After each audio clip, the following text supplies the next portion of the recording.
shot in a world Hi, where Big Bad. dreams Hi, are Mark. born. Paws and claws, they steal the scene. I love Every you. whisper, every mean. Meow means make each one wanted. I like that. Hearts aflutter, dreams I'm undaunted. Every purr and playful press makes the show a true hit. Fluffy faces, tails that sway in the spotlight, here to stay. You. Laughter all the glow in this wonderful pet show. Ocean. Fluffy faces, tails that sway in the spotlight, here to stay. Love and laughter all aglow in this wonderful pet show. We have Meow. I'm Meow. and a new segment. Welcome in, everybody. Just show off their pets. From cats to zebras. Realities make each one wanted. Hearts of love, dreams undaunted. Every bird, playful press makes the show the best show on me. Hi, Formidable Lion. Hi, Rick. New Jersey. So welcome in, everybody. If you're coming in, it's nice to see all of you. This is Meow and me. Meow means make each one wanted. This is a featured show here on the platform. Thank you, Big Bats. And it's all about pets. I am a crazy cat lady, as this says right here. Okay, I have 2 rescue pets, Chuck Norris and Binka, and I love pets. All right, that's what this show is all about. Today's date is August the 25th. Don't forget, if you want to be part of the Pet Rock challenge next week, you need to hit me up on the DMs in ahead of time.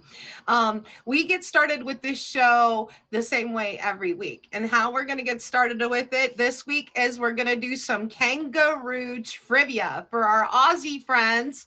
If you're from Australia, hit me up. Let me know in the comments. Hi, Just Ali. All right. Here's the answer. What is a group of kangaroos called, you guys? What is it called? Is it called a crash? Is it called a mob? Is it called a swarm? Or is it called a knot? What is a group of kangaroos called? Welcome in, everybody. I see mob. Is mob it? It is. Good job, Conspiracy Barbie. Kangaroos live most of their lives in a mob because they are very social. Yeah. These animals are very social, and although some mobs have only 3 or 4 members, others can have as many as 100. I know. Where do most kangaroos live? Australia, Europe, Asia, or Africa? What do you think? Hello, Fred. Hi, Casey. Hello, welcome in, everybody. I see Dog Whisper with Australia. You are correct. Australia. There are more kangaroos in Australia than there are people. Yeah, you're welcome. Yeah, eat that up. Hi, Nene. How far can a red kangaroo jump, you guys? Is it 20 feet, 15, 25, or 10 feet? How far can a red kangaroo jump? I see 25. Is 25 it? Good job, KC. Yes, a red kangaroo can reach speeds of over 35 miles per hour. Yeah, 35 miles. Yeah.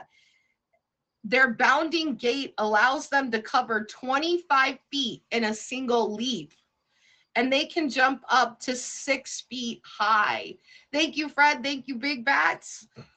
All right, so what do you know about kangaroos and their diets? What do you think they eat? Do they eat snow cones like me and Fred and Big Bats? Or what? What do you think they eat? Do they eat rodents, birds, grass, or insects? What do you think that kangaroos will be eating? Dog Whisperer says grass, and he is correct. Different species of kangaroos have different diets, but all true kangaroos are strict herbivores. That means that they only eat plants, eating mostly grass and shrubs. Smaller species of kangaroos also eat fungus. Yeah, love that for them. Oh, there's a bee flying by me. Thank you, honey bunches. Hello, welcome in, Sammy. Welcome in, everybody. What do you call a male kangaroo? All right.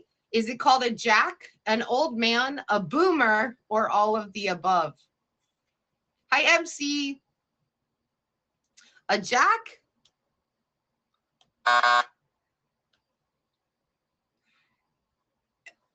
It's not just a jack, it is all of the above. Yes, male kangaroos, you guys, are called bucks, boomers, jacks, or old men. Females are does, flyers, or jills, and the young ones are called joeys. Yes. Hello, welcome in, everybody. Welcome in. Thank you for the gift, Jersey Nation. What is the primary purpose of a kangaroo's tail? I've stumped you on this before. Let me see if you guys remember. Is it balance? Is it propulsion? Is it defense? Or it has no purpose at all? It's just there for, ornament, Thank you, cats. Roar. Balance? Defense? All right, we have propulsion and it has no purpose. Let's go with propulsion because that's the answer, you guys. Scientists previously thought kangaroos use their tails for balance or support with their body. But new research shows that they use their tails like an extra leg to propel themselves, like literally move themselves forward. In fact, the tail provides more power to help them move forward than their front and hind legs combined. So really that tail is a third leg for them. Yes, Scott, a third leg. Thank you, MC. A newborn kangaroo is about the size of a what? A lima bean, a grapefruit. Ooh, thank you, a cutie pie. A grapefruit, a plum, or a watermelon? Well, hi, Felonius. A grapefruit? A plum? A watermelon? Guess what, folks? Lima bean it is. Tina Cat with the win. A newborn kangaroo is about 1 inch in length, approximately the size of a lima bean. Still essentially a little fetus, if you will. The newborn swims through its mother's fur to reach the pouch, where it will remain for 7 or 8 months. Yes. How many species of kangaroos are there, you guys? Is it 4, 2, 6, or 8? How many species of kangaroo are there? Ooh, you guys said 8. Oh, no. Is it 4? 4 is the answer. Good job, cats. Fred, you guys, there are 4 species of kangaroo. The red, the antilopine, the eastern gray, and the western gray kangaroo. Yeah, that's what's up. Now, you guys, welcome into Meow and Me. Meow means make each one wanted. This is a featured pet show here on the platform. We start every week out with a little bit of pet trivia to see what you know. Today, it's about kangaroos. We got a few more questions left here. Please make sure you take the time to come up here and favorite all of these amazing female top gifters in this stream. Okay, they are all streamers and all awesome, so make sure you hit them with a favorite as well. And thank you for favoriting me too, and thanks for coming by to say hello. Okay, what is the average lifespan of a kangaroo in the wild? Is it 12, 24, 6, or 18 years? What do you think the answer is? Is it 12? Is it 18? Ooh, that's either 24 or 6. Going with 24. Hi, Jubilee. Guess what? It is 6. 6. Yes. The average lifespan of a kangaroo in the wild is about 6 years, but they can live in an excess of 20 years in captivity. Hi, Jubilee. Hello, Pika. Welcome, everybody. I see you. Yeah, they can live in up to 20 years in captivity. And Conspiracy Barbie, please request the box. Let me know you're ready. All right, here's the next question, and this is our last question for pet trivia tonight. Why were kangaroos chosen as the national symbol of Australia? Was it because they're peaceful? Hi, Cat. Was it because they can't hop backwards? Was it because they're ecologically responsible? Or was it because they protect their young? What do you think the answer is? They're peaceful, they protect their young. It's not protect their young. Is it they're ecologically responsible? No, it's not those two. So it's either they're peaceful or they can't hop backwards. Thank you, Kat. They can't hop backwards is the answer. Well done. Because of their unusually shaped hind legs and bulky tails, which can grow up to about 4 feet long, by the way, 4 feet long, kangaroos can't hop backwards. They cannot go backwards on their tail, making them the perfect symbol for a country that's moving forward. And that, my friends, is why Australia has them as their national symbol.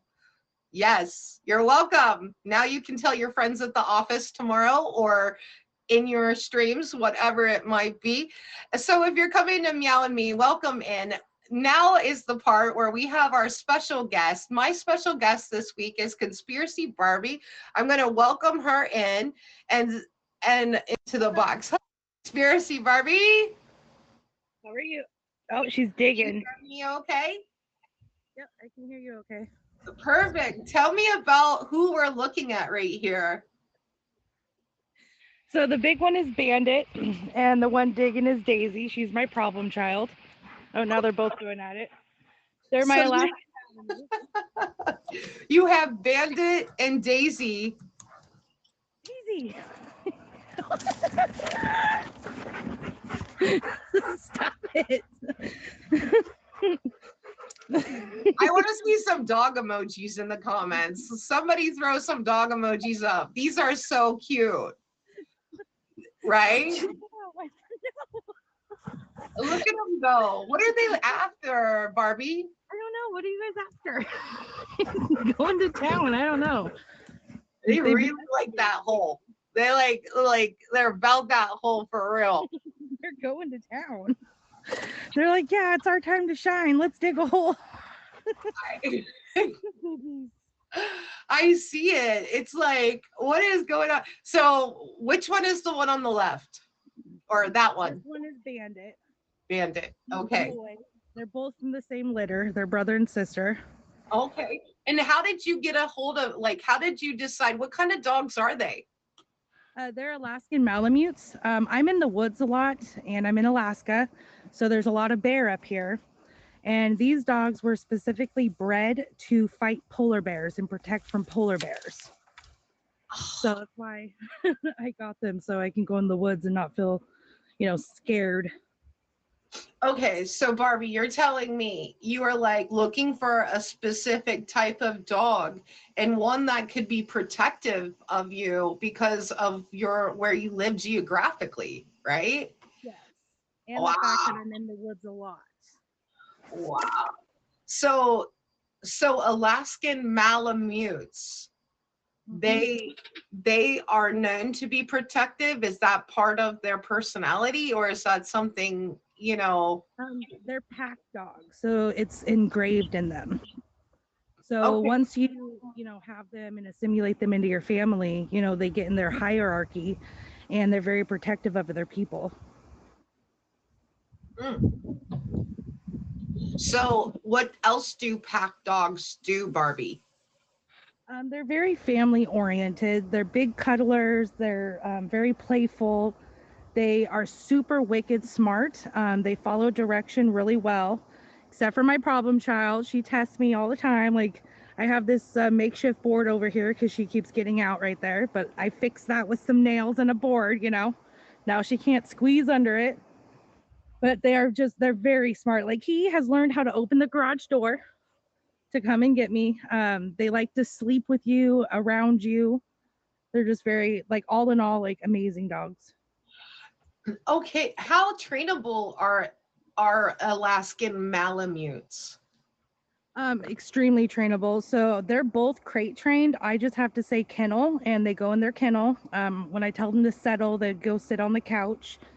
They are chew prone, so they love chewing things, especially my sandals for whatever reason. They've gotten the same pair of sandals 3 times, but I guess it's because they're extra flavored. Oh,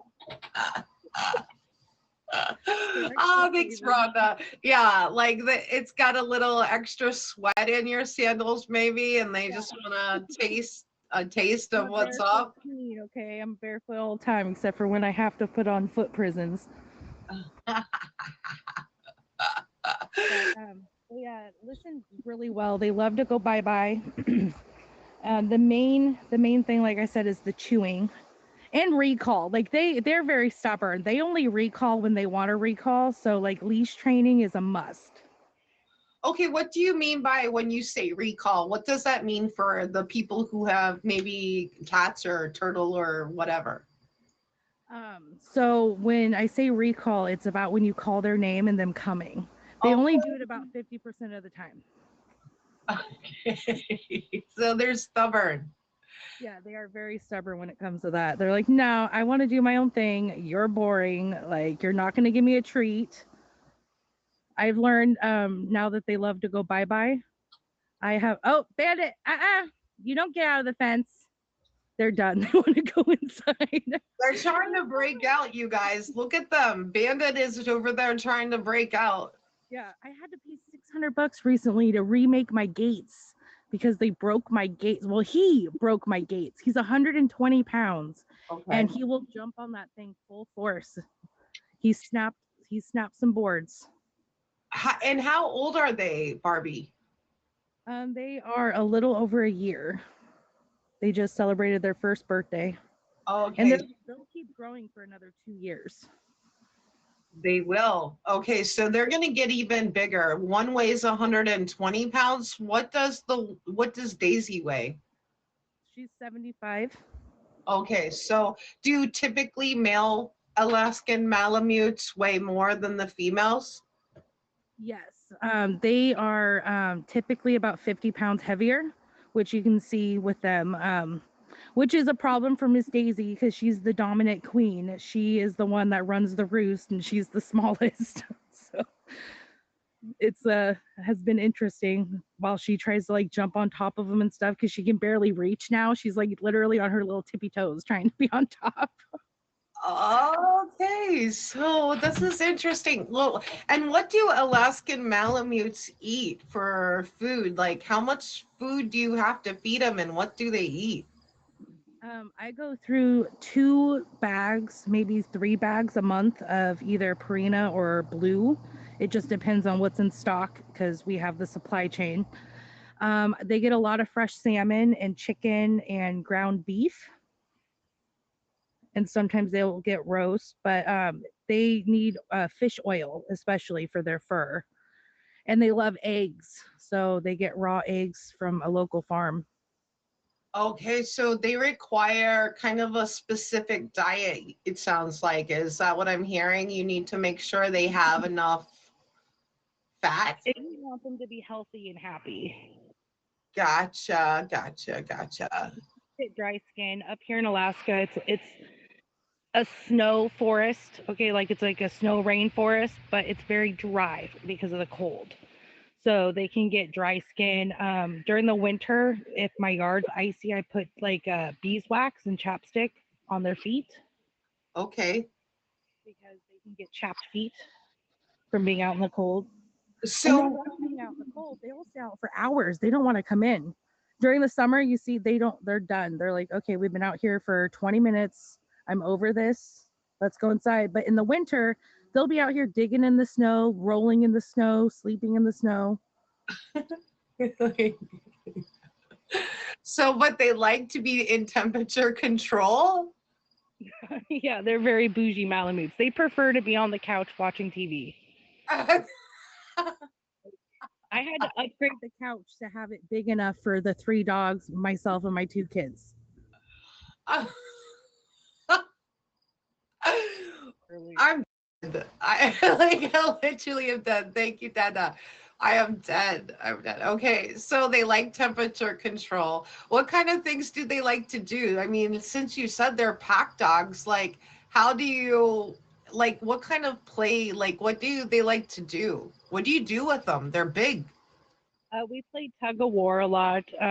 We do chase. I do like this jump thing where I jump and then get them excited, and then like we chase each other. Like keep away, tug of war. We love going to the beach. Like they absolutely love the beach. They're little beach crackheads. It's insane. As soon as I say, I can't say it loud because they'll hear me, but as soon as I say the, B word, they're on it. They're running to the car. They're jumping, freaking out, howling. So you have a beach in Alaska? Like what? Yeah, so I live in I'm Soldotna. sorry, like I don't know much about Alaska. Actually, Alaska has more coastline than the United States. Like most of the state is coastline. And where I live, I'm surrounded by beaches. I have like 3 to 4 beaches within 15, 20 minutes of me. Oh my God. Not only are we learning about Alaskan Malamutes, everybody, we're also learning about Alaska, period. Alaska trivia. Geography lesson.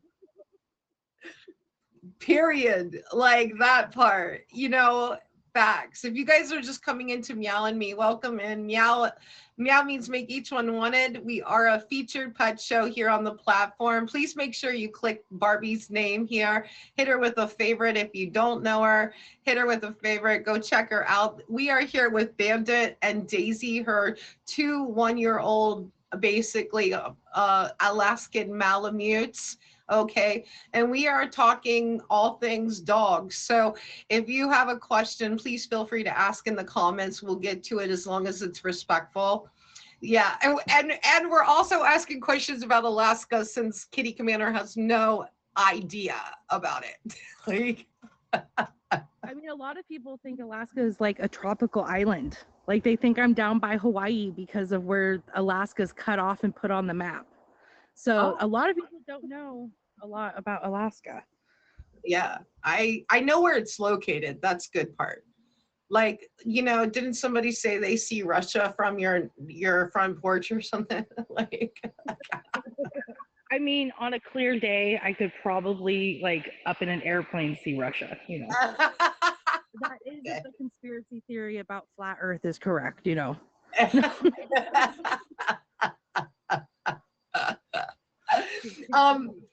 So you guys your dogs, Barbie, like to basically sounds like be near you.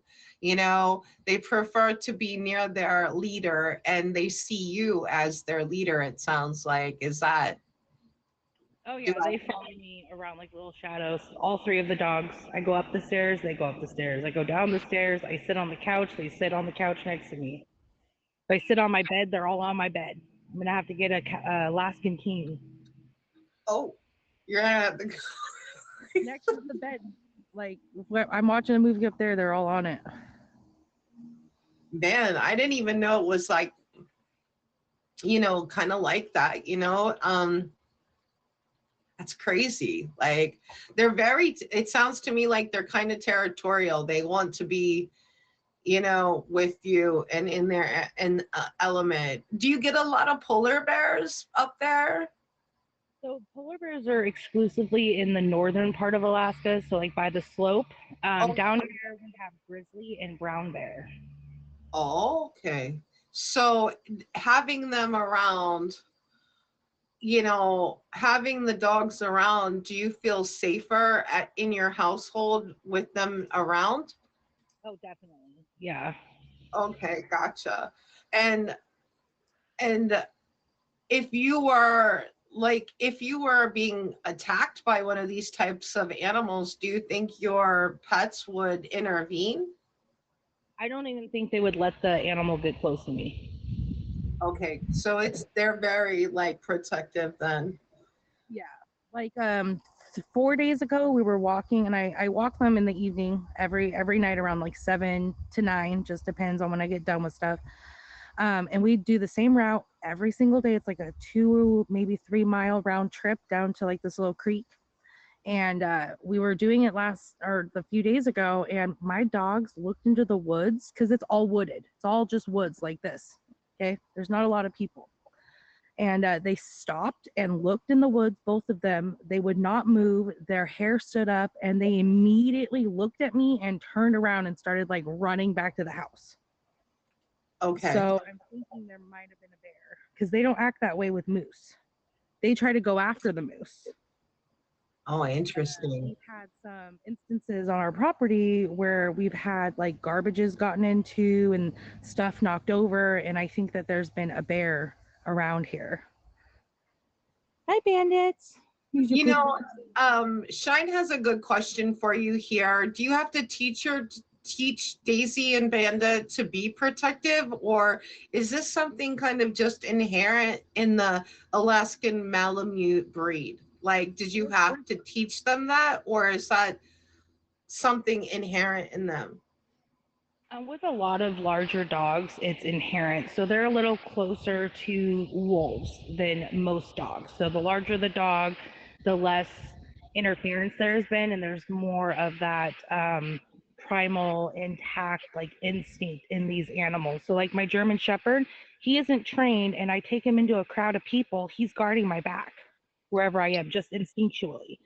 So these dogs, once you bond with them, they pretty much train themselves. Okay, gotcha. So it's really like specific to your bonding, and then they see you as part of their pack. Yeah, Mm-hmm. Yeah, interesting. like that. Ruger is the one that I had on here last time. He's my King Shepherd, and I got him when he was 2. And that bonding happened incredibly fast with him. Like about 3 months in, like he was acting like that all the time. And I feel like he has trying to kind of train them. Interesting. And Barbie, tell me more about like, have you had to do any dog training with them at all? Yeah, so I've had to kennel train them. I've had to train them to sit and lay down and settle and up in the truck and down and leash train them. And I've been working on trying to recall train them, but that's been kind of challenging. Okay, And gotcha. then this digging stuff, I'm gonna have to get some cayenne pepper and cumin and put there so that they won't want to dig there anymore. But I'm Well, gonna they let them. really want to get to what's ever in there. It's probably a mole or something. Is that Bandit? Yeah. He's My really going in. they both are. Like, look at him go. He's like all in, you guys. He's like, Bandit, hello. He's He's so like, I'm gonna pretty. try to get out of this fence. He's like, one way or the other, this tunnel will be mighty. Are you going to China? Is that where you're going? He's going to Russia. Like, Like, I want to go back to my motherland. I don't know if that's where they're from, but I don't know either. I don't know. they're actually from the Inuits up here. I mean, I love the fact that they are so fluffy, right? I love fluffy dogs and animals. I love his little butt. Yeah. Oh, are you shy now? You're not gonna let me show your butt? See, look at his little curly tail. Yeah. What's the funniest story you have with one of these dogs, Bandit or Daisy? Oh my gosh. I had just cleaned my kitchen, did all my dishes, I had done my laundry, I mopped, everything was beautiful. which if you have kids and dogs, like, you know, like that's an accomplishment. Okay. That's like I adulted hard. Okay. I went upstairs. I gardened a little bit, if you catch my drift, right? And I came back downstairs. And these dogs had gotten the only thing I left on the counter, which was a giant bag of flour, and tore it up. And I had little flower footprints all over my house, all over my couch, all over my stairs going upstairs, just everywhere. Flower, just everywhere. It was like a bomb went off. Oh, They wow. were covered. And they're like sitting there looking all innocent. They're like, I didn't do anything, Mom. I don't know what you're talking about. That was Ruger. Mm-hmm. Mm-hmm. That was a funny moment. Yeah, and having to clean up after that massive explosion would not be fun, especially flour, because it just is everywhere. Yeah. And this guy over here, he is a klutz, okay? Like, he will trip over air. He just has no grace. He is just a big, clumsy guy, okay? And there was one day, him and Daisy were playing in the living room. And this was when I didn't have a U-shaped sectional, but I had two separate couches. And then I had a coffee table. Well, the coffee table was kind of pushed in because I was like cleaning. And he was running from Daisy and went to jump over the coffee table and somehow tripped and like rolled midair and flopped on the floor and then jumped right back up and acted like nothing happened. I wish I'd got it on video. It was so funny. Oh my God. Oh my I watched it go down too, and I was like, there's no way he just did that. God. There's no way. And yet he definitely did do that. He absolutely did that. Yes. Going down the stairs, he'll trip over his front feet and back feet. He like has rolled down the stairs a couple times. He's like rubber, thankfully. So he just kind of bounces. Oh my God. Like, I mean, they both sound like they're a lot of work, but that they're worth having in your life. Is that fair? Definitely. Do you have any regret over getting two Alaskan Malamutes and not just like one? Well, sometimes, but there was absolutely no way I could leave Daisy. They were the last two puppies, and I couldn't leave her. Gotcha. So you felt like I should have both. Yeah, there was just no way. She was so cute and she was so sweet, and I just couldn't leave her. And she's just a doll. Like, I love the fact that she chases around behind him. It's like she's trying to guard him. Oh, she's a big guarder. She guards me from the other dogs. It's funny. If like she wants the attention, the other dogs better stay away. She'll get right in between us and then jump on my lap. And all of them are lap dogs. So just 125-pound lap dog. He sits on my lap like a chihuahua. Oh my God. How? Like, yeah, how? Wow. I'm not very comfortable. We'll just say that. But he is. Yeah, you're my big lap dog, huh? I mean, he looks like he could be super lovable. He's the biggest cuddler. And he also doesn't like it when he likes it because he likes to play, but watch. Get that nose. Get that nose. Get that nose. Get that nose. Get that nose. Give me that nose. Oh, no, Daisy's here. Now the party's over. She doesn't like it when he bites me. She gets very upset. Right? Well, I mean, she doesn't bite hard, but yeah, I know. The warden came. I know. The warden came. She's on him right now. She's like, you be nice. I saw what you were doing. See how she can barely get up on him? I know. It's like, what is she? She's trying to like get him, but I don't know if she can get him or not, like the effort is inspiring. Hey, thank you. You guys, Wholesome. okay, if you're just coming into Meow and Me, welcome in. This is Conspiracy Barbie. This is Bandit and Daisy. These are her Alaskan Malamutes. They are 1 year old. Welcome in. It's good to see everybody. This is a featured show, so I'm not able to say thank you to every gift, and Barbie can't either, but we see your gifts. Thank you for giving them. Also, please make sure you favorite her and all the gifters and each other here in this stream, okay? That part. Like, that's my shameless mid journey plug. All right, moving on. Okay, moving on. Barbie, tell me something that annoys you about having your dogs. They're trash pandas. No. Yes, they're trash pandas. No. It annoys me, and they love hangers and my shoes. Yeah, I'm telling on you guys. So they dig in the trash? Eats her collar. I don't know how she does it, but she eats her collars. That's why, yeah, I'm telling on you. So you have to try to work like, so how do you even deal with, well, so what do you do? Keep your trash like locked up? Um, I try to take it out often. Like if Okay. I put food in it or anything, I don't really have a good place. And I had a lid, and she knocked it over and then chewed the lid. So uh, she did not enjoy that. She let me know. I will not do that again, leader, supreme leader.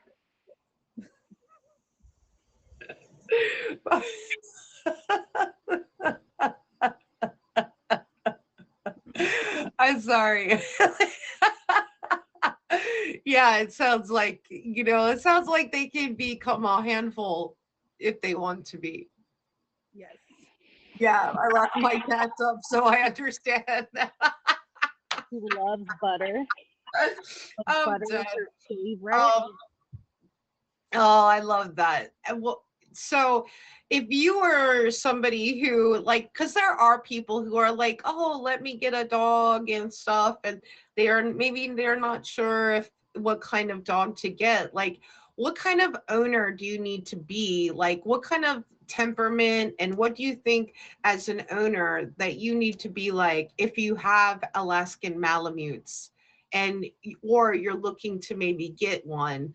Like, what are some things that people really need to consider if they're in terms of themselves when they adopt a dog that's an Alaskan Malamute, Barbie?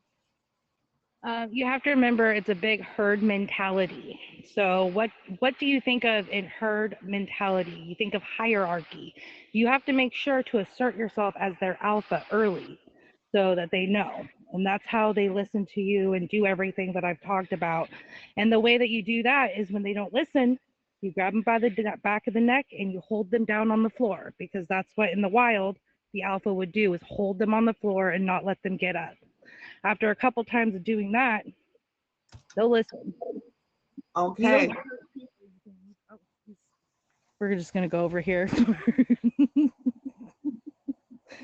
And you have to be diligent with them. But like I've seen videos where they like bite them on the ear. Absolutely not. That's ridiculous. All you got to do is like just make sure they're on the floor, do it when they're young, and then let them up when you say that they can come up. And after that, you really don't have any problems. Like kennel training them and everything after that was easy. And before it was an uphill battle. So I'm glad I listened to my neighbor.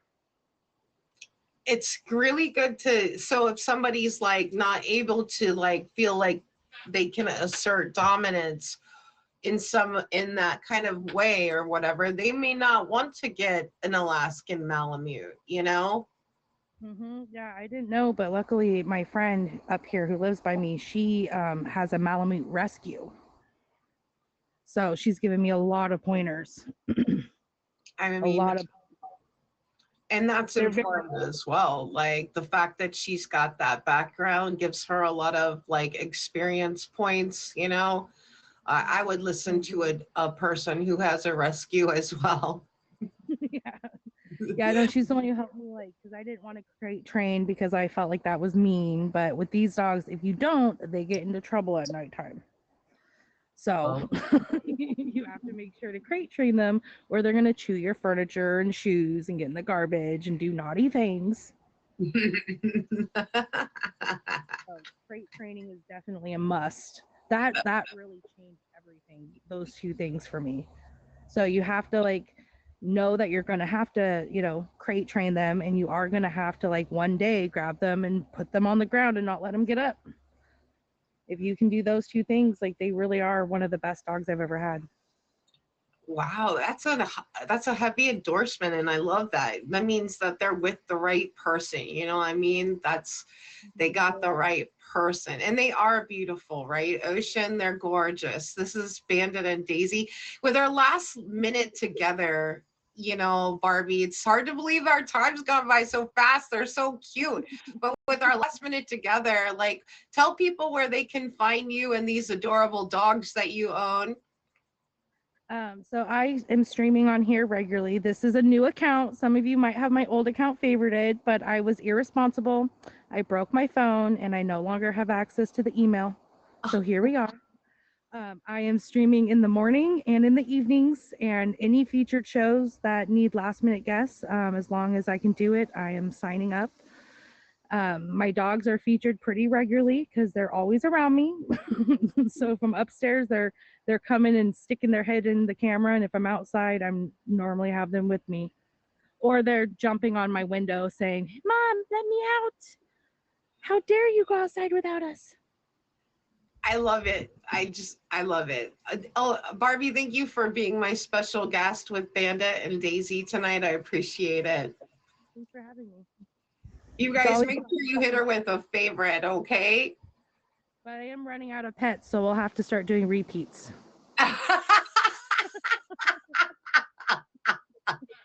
And that's okay, because I wouldn't mind getting a repeat on your other pet, So, but we'll talk about that a different time. You guys make sure you hit Barbie with a favorite. Thank you, Barbie. Thank you. Bye. Have a good day, y'all. You got, I know, right? She's so cute, right? Like, the whole thing. I can't help it. All right. That was Conspiracy Barbie. That was her pets, Bandit and Daisy, both Alaskan Malamutes. And I hope you enjoyed it as much as I did. And because I definitely did enjoy it. Thank you so much, Barbie. Now, you guys, if you're just coming in, please make sure you come up here and favorite these amazing gifters, you guys, as well as my special guest. We are moving on to this next segment of our featured show, and it is called Pets in the News with Cats Rawr. Okay, like if you don't know Cats Rawr, she brings us what's going on in the news, right, with pets. So let's see what Cats has got for us this week. Hey everybody, happy Monday. Hi, Cat. Ooh, look at your hair. I know, straight hair. It's bizarre.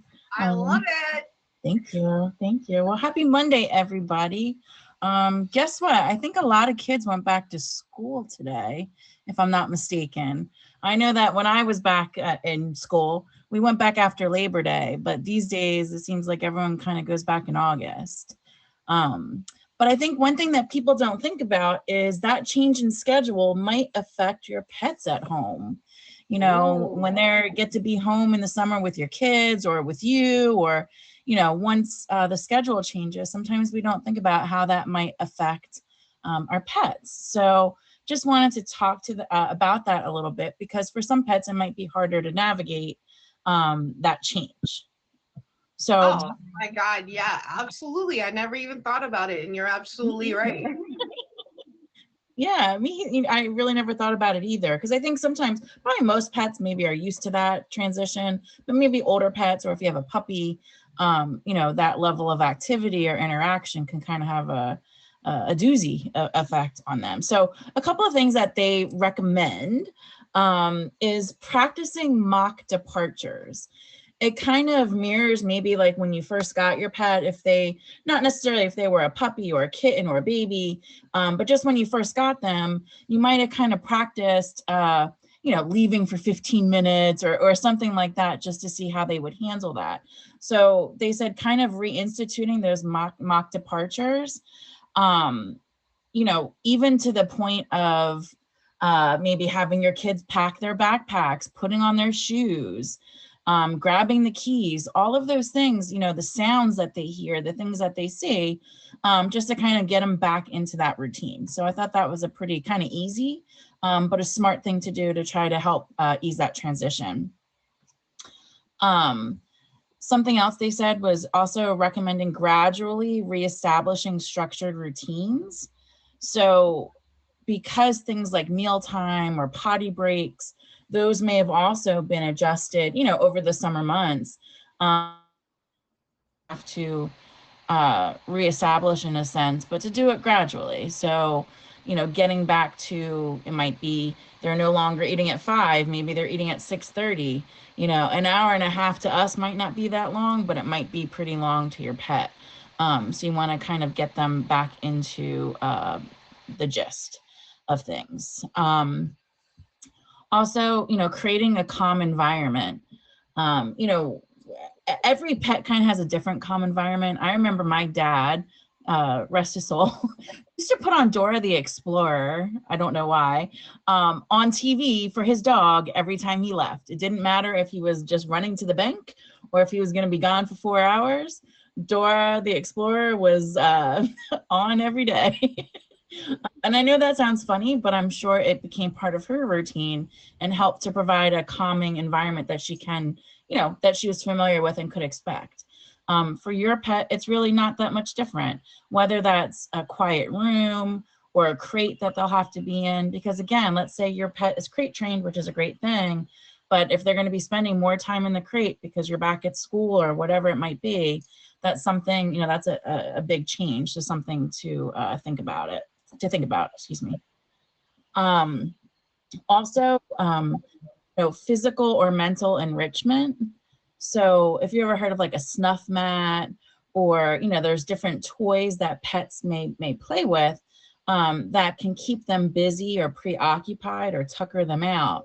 A snuff mat, and hopefully I'm saying that correct, is kind of like an activity mat for pets where it has different, kind of like similar to what kids might have, but it has like different things where you can hide treats in it, and they can dig on it, they can move things on it, and so it's something that might help to buy, you know, by the time when they're alone, but also, you know, it's kind of like us. I know that when I'm bored, sometimes days can seem really long. You know what I mean? So might not be a bad idea. You can get them on Amazon. They're not expensive. Just an idea. And when all else fails, if you have a pet that just really is either having separation anxiety or just is not able to readjust to those type changes, you might, of course, want to talk to your vet, but you might want to also look into pet daycare is an option. It's not cheap, but if it's something that, you know, is in your budget, it might be a good option for them to go even just a couple of days a week, because, you know, they'll get some additional activity and attention. So just some pointers. No, it sounds like it's really good pointers, you know, considering that. And somebody said down in the comments, 2 cats, they said, yeah, that's good practice for the kids too. Yeah, absolutely. Absolutely. You know, like if you've got, you know, 7, 8-year-olds, you know, and you're like getting ready to go back to school, it can be beneficial to your pets to practice. And it also could be beneficial to your kids to practice too. And you can play it off like it's for the dog, you know, I mean, or whatever, right? Like, and to be fair, I do turn cat TV on my TV every time I leave my house. So, yeah. Okay. I mean, yeah, I think that in truth, there are enrichment things you can put on television. I'm sure even like if you have an Alexa, there's things you might be able to play. Yeah, so I, you know, some easy things that you don't necessarily have to go out and buy anything, but maybe just some things to think about, you know, as not even the summer change, but anytime there's that schedule change. For sure. Yeah, no, that's really good advice and really good tips. So here's a question for you, Kitty. What do you think is the most popular, and I'll ask everyone, what do you think is the most popular movie-inspired pet name? Rocky. Rocky. All right, what about you guys there I in just the say chat? that because Sylvester Stallone and the Rocky movies are my favorite. So, I've and I met, had I've a met a lot chow of named Rocky. I've met a lot of pets named Rocky, actually. What do you guys think? You think it's Kitty Shy? No. Is it Kitty? I don't. Anybody else have an idea? Just throwing out there. I thought maybe like, I don't know, Is Belle. it red? Belle. No. What? Like Belle from Beauty and the Beast. Belle? That'd be a good one. I've heard that a lot. Yeah, I've heard people name Belle a lot. Beethoven. There was a fancy movie, Tiger. So there are a lot of popular movie names, and people find inspiration for their pet names, in a lot of different ways. So, I think there's a lot of like Disney flicks that people will pick names from, to even movies like Die Hard. You know what I mean? It kind of runs the scope. But they said in 2025, which the year is not over yet, the most popular pet name is, drum roll please, Nala from The Lion King. Wow.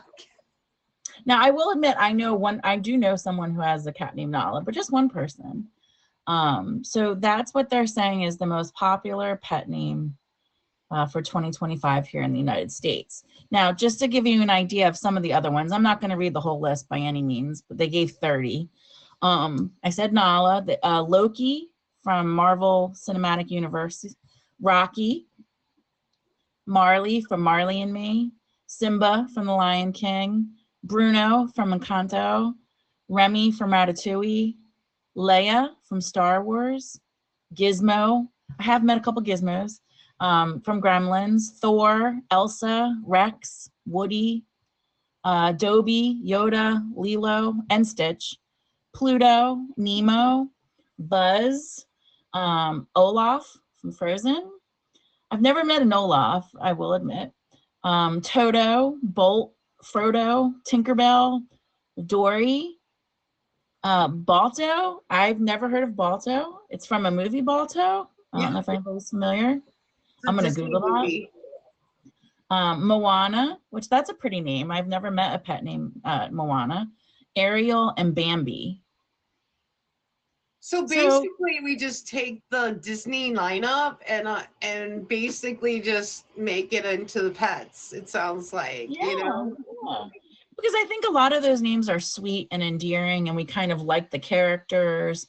Or if they're in fact animals in these movies, we kind of embrace that.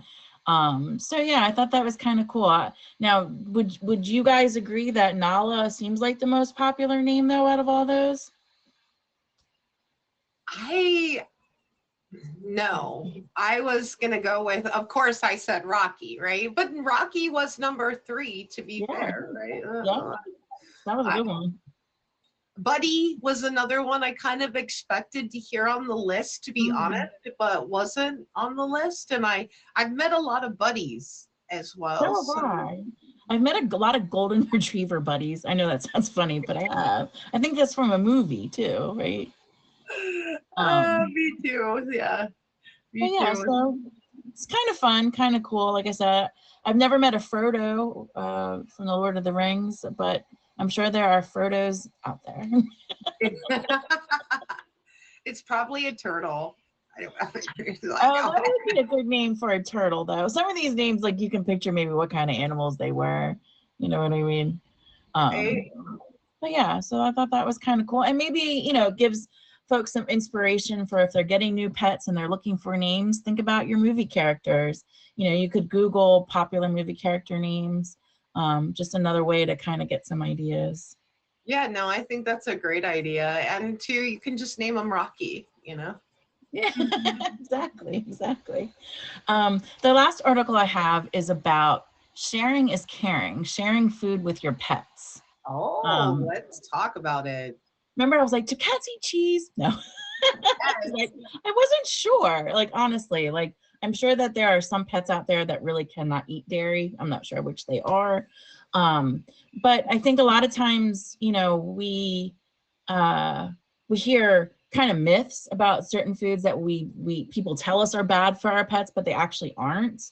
And then sometimes there are foods that are bad for our pets that we're just like, no, that's not true. You know, my dog can eat grapes. Well, no, dogs can't eat grapes, I promise you. So, you know, just some guidelines about sharing food with your pets, because in truth, most of us do it. There's going to be people who say, I absolutely do not give my pets people food, and that's great, but some of us do. So with that being said, you know, first and foremost, you always want to pay attention to portion size. It's not any different like with ourselves, that too much of anything is not good. And remember, our pets have a much smaller stomach and digestive system and other organs. And so giving them a lot of anything, even pet food, you know, can certainly be harmful. And of course, your pet, and I'm not a vet, I'm just you know, sharing information from the internet. But you know, most of their food intake and their caloric intake should be from their regular diet, not from these people food items.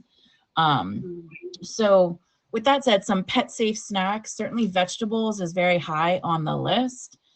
Carrots, celery, broccoli, green beans, cauliflower, or cooked or canned pumpkin are all very good snack options. I know for my dogs are not overweight, but they do like to eat a lot. So we give them a lot of green beans with every meal, because it helps to fill their stomach and they don't gain weight from it. But those are just some examples of vegetables. Certain fruits can also be good for your pets: apples, bananas. They listed cucumbers under a fruit. I don't know. I would debate that. Pineapple, cantaloupe, blueberries, strawberries, and kiwi are all safe to give your pet. And of course, just like with humans, you want to make sure that you're cutting any of these items in pieces that are small enough for your pet. You know, some pets have very small mouths or jaws. Maybe they don't have as many teeth or whatever it might be.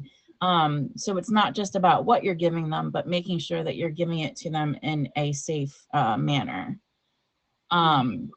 You can also add cucumbers to your dog's water. You know, some of us like cucumber water or even fruit water, because it might actually encourage them to even drink more on those very hot days. So it might give them some of the extra hydration, you know, that they need. Peanut butter, which I don't think a lot of pets enjoy peanut butter. It's also a good way to get their attention. For example, if you're trying to bathe your pet or something like that, sometimes you can get those mats that you put on the wall and put some peanut butter on there, and it keeps the pet focused on the peanut butter as opposed to what's going on in the bathtub. Yeah, absolutely. One thing to be careful though about peanut butter is that some peanut butter is artificially flavored, just like a lot of things that we eat and enjoy are artificially flavored, excuse me. So something called xylitol, which you might be familiar with, in chewing gum or different things. Some peanut butter does contain that, and that can be poisonous to a pet. So you want to make sure that if